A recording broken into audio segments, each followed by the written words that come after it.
कक्षा 9वीं की student finally आपका विषय यहाँ पर समाज विज्ञान का वार्षिक परीक्षा 2024 25 पेपर लिख के आ चुके हैं। आप लोग बहुत सारे यहाँ पर कमेंट आ रहे थे कि समाज विज्ञान पेपर लाओ, तो फाइनली आपका पेपर आ चुका है।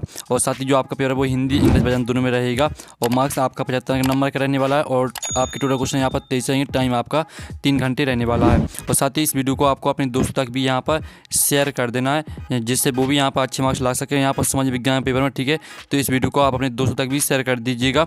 और साथ ही चलिए जो आपका पेपर वो देख लेते हैं।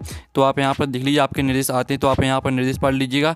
अब चलिए जो आपका पेपर बहुत देख लेते हैं। पहले तो आपके आते सही विकल्प चुनकर लिखिए जो कि आपके 6 नंबर के रहने वाले हैं। ठीक है, तो आपको यहाँ पर ध्यान से लिखना है। और साथ ही आप लोग यहाँ पर वीडियो को लाइक जरूर कर लीजिएगा। तो आपका पहला सही विकल्प आता है, भारत का क्षेत्रफल विश्व के कुल क्षेत्रफल का कितना प्रतिशत है। तो इसका आपका ऑप्शन आता है 2.4%, बा आता आपका 7% और सात आपका 13% और दा आता 7.5%। तो जो आपका यहाँ पर दिया गया भारत का क्षेत्रफल विश्व के कुल क्षेत्रफल का कितना प्रतिशत है, तो इसका राइट आंसर आपका यहाँ पर आ हो जाएगा 2.4%। फिर आपका यहाँ पर दूसरा आता है, भारत में पृथ्वी की सतह का सबसे प्राचीन भाग कौन सा है। तो आपका आता है उत्तरी मैदान और बाता प्रायद्वीपीय पठार और साथ आपका हिमालय क्षेत्र और दाता आपका द्वीप समूह। तो जो आपके यहाँ पर दिया गया भारत में पृथ्वी की सतह का सबसे प्राचीन भाग कौन सा है, तो इसका राइट आंसर आपका बा हो जाएगा प्रायद्वीपीय पठार। ठीक है, फिर आपका यहाँ पर तीसरा आता है, द स्पेस्ट ऑफ लॉज कौन सी रचना है। तो यहाँ पर द स्पेस्ट लॉज ये आपकी ठीक है मोस्ट स्क्यू, ठीक है यहाँ पर मोस्ट स्क्यू की रचना है। फिर आपका जो यहाँ पर दिया गया चौथा यानी एक जन एक साम्राज्य एक नेता का नारा किसने दिया था। तो आपका यहाँ पर इसका ऑप्शन आता है हिटलर ने और बा था विलियम कैंसर और साथ आपका मुसोलिनी ने और दा था लेनिन ने। तो जो आपका यहाँ पर दिया गया एक जन एक साम्राज्य एक नेता का नारा किसने दिया था, तो इसका राइट आंसर आपका यहाँ पर आ जाएगा हिटलर ने। ठीक है, फिर आपका यहाँ पर आता है पाँचवा, विश्व के अधिकतर देशों में कौन सी शासन व्यवस्था कायम है। तो यहाँ विश्व के अधिकतर देशों में आपकी यहाँ पर राजतंत्र शासन व्यवस्था आपकी कायम है। ठीक है, फिर आपका यहाँ पर 6वां देख लेते हैं। तो 6वां आता है, एक विशेष अवधि में प्रति 1000 व्यक्तियों के पीछे मरने वालों की संख्या क्या कही जाती है। तो यहाँ पर इसका जो राइट आंसर रहेगा वो आपका आ हो जाएगा शिशु मृत्यु दर। ठीक है, एक विशेष अवधि में प्रति 1000 व्यक्तियों के पीछे मरने वाली संख्या को शिशु मृत्यु दर कहा जाता है। ठीक है, तो आपका यहाँ पर शिशु मृत्यु दर आपका राइट आंसर रहेगा। तो आपको यहाँ पर अच्छे से याद करते जाना है। और साथ ही यहाँ पर इंग्लिश मीडियम के स्टूडेंट भी देख लीजिएगा। पहले का आपका यहाँ पर राइट आंसर ए हो जाएगा। ठीक है, फिर आपका यहाँ पर दूसरे का जो राइट आंसर रहेगा वो आपका बी हो जाएगा और तीसरे का आपका यहाँ पर करेक्ट आंसर रहने वाला था डी। ठीक है, और फिर आपका यहाँ पर चौथा दिया गया है, चौथे का आपका यहाँ पर राइट आंसर ए रहने वाला था हिटलर और पाँचवीं का आपका करेक्ट आंसर बी रहने वाला था। ठीक है, सॉरी पाँचवीं का आपका ए करेक्ट आंसर रहने वाला था और 6वीं का आपका करेक्ट आंसर ए रहने वाला था। ठीक है, इस तरह से आपके यहाँ पर सही विकल्प कंप्लीट हो जाते हैं। अब आते हैं रिक्त स्थान पूर्ति कर लिख कीजिए जो कि आपके 6 नंबर के रहेंगे। तो आपका यहाँ पर पहला आता, भारत के पूर्व दिशा में स्थित जलीय संरचना को डॉट कहा जाता है। तो भारत के पूर्व दिशा में स्थित जलीय संरचना को ठीक है बंगाल की खाड़ी कहा जाता है। ठीक है, बंगाल की खाड़ी आपका यहाँ पर राइट आंसर रहेगा। ठीक है, बंगाल की खाड़ी, ठीक है बंगाल की खाड़ी कहा जाता है। फिर आपके यहाँ पर दूसरा आता है, चुनाव प्रचार के लिए डोंट का पालन करना पड़ता है। तो यहाँ पर चुनाव प्रचार के लिए निर्वाचन आयोग का पालन करना पड़ता है। ठीक है, निर्वाचन आयोग आपका यहाँ पर राइट आंसर हो जाएगा। आप यहाँ पर दिल्ली निर्वाचन आयोग आपका राइट आंसर रहेगा। फिर आपका यहाँ पर तीसरा आता है, 10 सोशल कॉन्ट्रैक्ट की रचना नोट से की थी। तो यहाँ पर 10 सोशल कॉन्ट्रैक्ट की रचना ठीक है निर्वाचन आयोग ने की थी। तो आपका यहाँ पर निर्वाचन आयोग आपका यहाँ पर राइट आंसर हो जाएगा। ठीक है, निर्वाचन आयोग से ठीक है यहाँ पर 10 सोशल कॉन्ट्रैक्ट की रचना निर्वाचन आयोग ने की थी।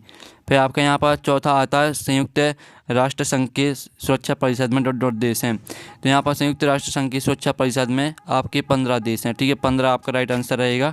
फिर आपका यहाँ पर 5वां आता, भारत में वोट डालने की उम्र डॉट है।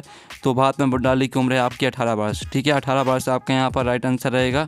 फिर आपका यहाँ पर 6वां आता, भारत में राष्ट्रपति का कार्यकाल होता है।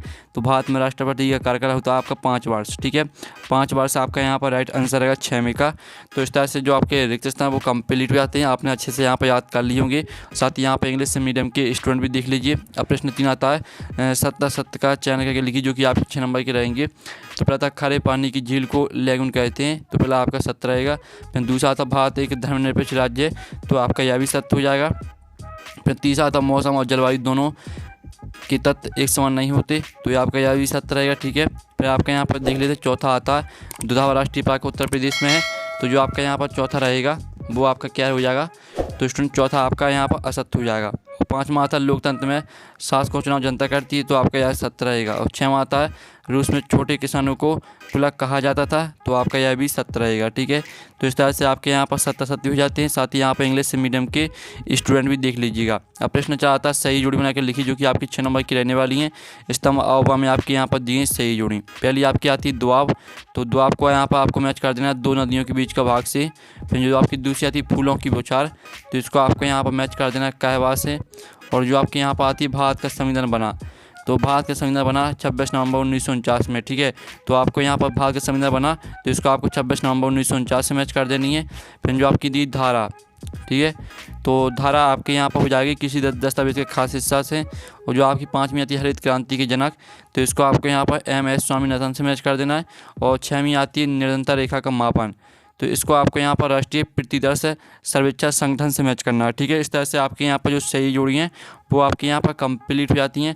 आप इनका स्क्रीनशॉट ले सकते हैं। ठीक है, और साथ ही यहाँ पर इंग्लिश मीडियम के स्टूडेंट भी देख लीजिएगा। फिर प्रश्न 5 आता है आपका एक शब्द वाक्य में उत्तर लिखी, जो कि आपके 6 नंबर के रहेंगे। तो पहला पृथ्वी के मध्य में 0 डिग्री अक्षांश रेखा किस नाम से जाना जाता है, तो आपका पहले का आंसर हो जाएगा। ठीक है, भूमध्य रेखा के नाम से जाना जाता है। ठीक है, जो आपके यहाँ पर दिए पृथ्वी के मध्य में 0 अक्षांश रेखा को भूमध्य रेखा के नाम से जाना जाता है, तो भूमध्य रेखा आपका यहाँ पर राइट आंसर रहेगा पहले का। फिर आपका यहाँ पर दूसरा आता है नागार्जुन सागर नदी परियोजना किस नदी पर है, तो इसका आंसर रहेगा कृष्णा नदी। ठीक है, कृष्णा नदी आपका यहाँ पर राइट आंसर रहेगा दूसरे का। फिर आपका यहाँ पर तीसरा देख लेते हैं, तो स्टूडेंट आपका तीसरा आता है भारत की प्रमुख 4 ऋतुओं के नाम लिखो। तो भारत की जो आपकी ऋतुओं के नाम है वो है आपकी गर्मी, सर्दी, बसंत और ग्रीष्म। ठीक है, और जो आपका यहाँ पर आता है भारत में जनगणना प्रति 5 वर्ष की जाती है, तो इसका आंसर है यहाँ पर 10 वर्ष। ठीक है, 10 वर्ष की जाती है। फिर आपके यहाँ पर आता है 5वां विश्व का सबसे बड़ा लोकतंत्र वाला देश है, तो यहाँ विश्व का सबसे बड़ा लोकतंत्र वाला देश है आपका भारत। ठीक है, भारत आपका राइट आंसर है 5वें का। फिर आपका 6वां आता है पार्टियाँ सत्ता के लिए आपस में क्या करती हैं, तो यहाँ पार्टियाँ सत्ता के लिए आपस में प्रतिस्पर्धा करती हैं। ठीक है, प्रतिस्पर्धा आपका यहाँ पर राइट आंसर रहेगा यहाँ पर 6वें का। ठीक है, तो इस तरह से जो आपके यहाँ पर एक शब्द वाक्य होता है वो कंप्लीट हो जाते हैं। और साथ ही यहाँ पर इंग्लिश मीडियम के स्टूडेंट भी देख लीजिएगा। प्रश्न 6 आता है आपका यहाँ पर। ठीक है, जो आपके ऑब्जेक्ट है वो कंप्लीट हो गए। यहाँ प्रश्न 6 आता है भारत के केंद्र शासित प्रदेशों के नाम लिखिए, जो कि आपके 2 नंबर के क्वेश्चन यहाँ से स्टार्ट होते हैं। अथवा आता भारत और विश्व में किन किन नामों से जाना जाता है। ठीक है, तो पहले हम यहाँ पर 2 नंबर के क्वेश्चन देख लेते हैं, फिर इनके आंसर भी देखेंगे। ठीक है, और इन क्वेश्चन को आपको ध्यान से देख जाना और इनका स्क्रीनशॉट भी लेते चलना है। 7वां आता भारत की जलवायु को प्रभावित करने वाले कारक कौन कौन से हैं। अथवा आता मौसम और जलवायु में क्या अंतर है। फिर आपका 8वां आता सदाबहार वन और पर्णपाती वनों में कोई 2 अंतर लिखिए। अथवा आता भारत के 2 प्रमुख राष्ट्रीय उद्यानों के नाम लिखिए। फिर आपका 9वां आता मैंग्रोव वन की आपको 2 विशेषताएं लिखनी है। फिर इसका आपका यहाँ पर अथवा आता है सदाबहार वन और आपको पर्णपाती वनों में अंतर लिखना कोई 2। फिर आपका 10वां आता फ्रांसीसी समाज में कर व्यवस्था कैसी थी। अथवा आता 18वीं सदी में फ्रांसीसी समाज कितने वर्गों में बटा था। फिर आपका 11वां आता खूनी रविवार की घटना क्या थी। अथवा आता पहला विश्व युद्ध कब से कब तक लड़ा गया। फिर आपका 12वां आता आरक्षित वन किसे कहते हैं। अथवा आता वनों से होने वाले प्रत्यक्ष लाभ लिखिए। फिर 13वां आता वयस्क मताधिकार क्या है। अथवा आता लोकतंत्र की परिभाषा दीजिए। फिर आपका 14वां आता संविधान सभा के 4 सदस्यों के नाम लिखिए। अथवा आता संसदीय सदन प्रणाली क्या है। फिर आपका 15वां आता गठबंधन सरकार किसे कहते हैं। अथवा आता हमारे में संविधान की व्याख्या का अधिकार किसे प्राप्त है। फिर आपका 16वां आता शिक्षित बेरोजगारी से आप क्या समझते हैं। ठीक है, फिर आपका इसका अथवा आता है शिशु मृत्यु दर से क्या आशा है। और फिर आपका 17वां आता मानव संसाधन अन्य संसाधनों से किस प्रकार अलग है। इसका अथवा आता मानव पूंजी निर्माण में स्वास्थ्य की भूमिका क्या है। ठीक है, तो जो आपके 7वें क्वेश्चन तक 2 अंक के क्वेश्चन दिए हैं, इनके जो आंसर है वो देख लेते हैं। ठीक है, जो कि आपके 2 नंबर के क्वेश्चन है, पहले हम इनके आंसर देख लेते हैं। तो स्टूडेंट आप यहाँ पर देख लीजिए, जो आपका 6वां क्वेश्चन दिया था भारत के केंद्र शासित प्रदेशों के नाम लिखिए। तो भारत के केंद्र शासित प्रदेशों के नाम ये रहे अंडमान निकोबार द्वीप समूह, चंडीगढ़, दादरा और नगर हवेली और दमन दीव, जम्मू और कश्मीर, लद्दाख, लक्षद्वीप, राष्ट्रीय राजधानी क्षेत्र दिल्ली और पांडुचेरी। ठीक है, आपका 6वें क्वेश्चन का आंसर।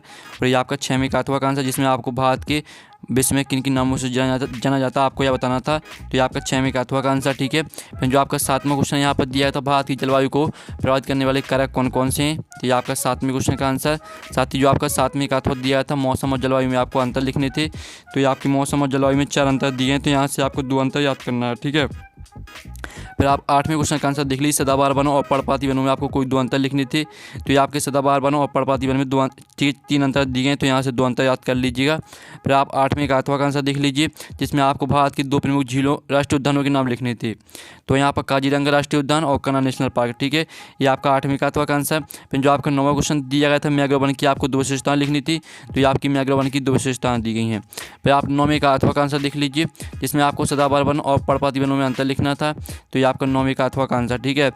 और जो आपका 10वां क्वेश्चन यहाँ पर दिया गया था, फ्रांसीसी समाज में कर व्यवस्था कैसी थी, तो आप यहाँ पर फ्रांस में कर व्यवस्था असंतोषजनक थी। इस व्यवस्था में समाज के कुछ वर्गों को करों से छूट मिली हुई थी, ठीक है। इस तरह पूरा आपको याद करना है, 10वें क्वेश्चन का आंसर हो जाता है। और जो 10वें का आपका अथवा दिया गया था, 18वीं सदी में फ्रांसीसी समाज कितने वर्गों में बटा था, ठीक है, तो ये आपका 10वें का अथवा का आंसर। फिर जो आपका 11वां क्वेश्चन दिया था, खूनी रविवार की घटना क्या थी, तो ये रहा आपका 11वें क्वेश्चन का आंसर, ठीक है। और जो आपका 11वें का अथवा दिया था, पहला विश्व युद्ध कब से कब तक लड़ा गया, तो ये आपका यहाँ पर 11वें का अथवा का आंसर रहेगा, ठीक है। फिर जो आपका 12वां क्वेश्चन दिया था, आरक्षित वन किसे कहते हैं, तो आरक्षित वन वे वन होते हैं जिनमें वन्य जीवों और पेड़ पौधों की सुरक्षा के लिए सख्त नियम लागू होते हैं, ठीक है। तो यहाँ पर आरक्षित वनों को राज्य सरकार बनाती है, आपका 12वें क्वेश्चन का आंसर रहेगा। और जो आपका 12वें का अथवा दिया गया था, वनों से होने वाले प्रत्यक्ष लाभ लिखिए, तो ये आपके वनों से होने वाले प्रत्यक्ष लाभ, ठीक है, ये आपका 12वें का अथवा का आंसर यहाँ पर रहने वाला है। फिर जो आपके यहाँ पर 13वां क्वेश्चन यहाँ पर दिया गया था, वयस्क मताधिकार क्या है, तो ये रहा आपका वयस्क मताधिकार, ठीक है, आपका 13वें क्वेश्चन का आंसर रहेगा। और जो आपका 13वें का अथवा दिया था, लोकतंत्र की परिभाषा दीजिए।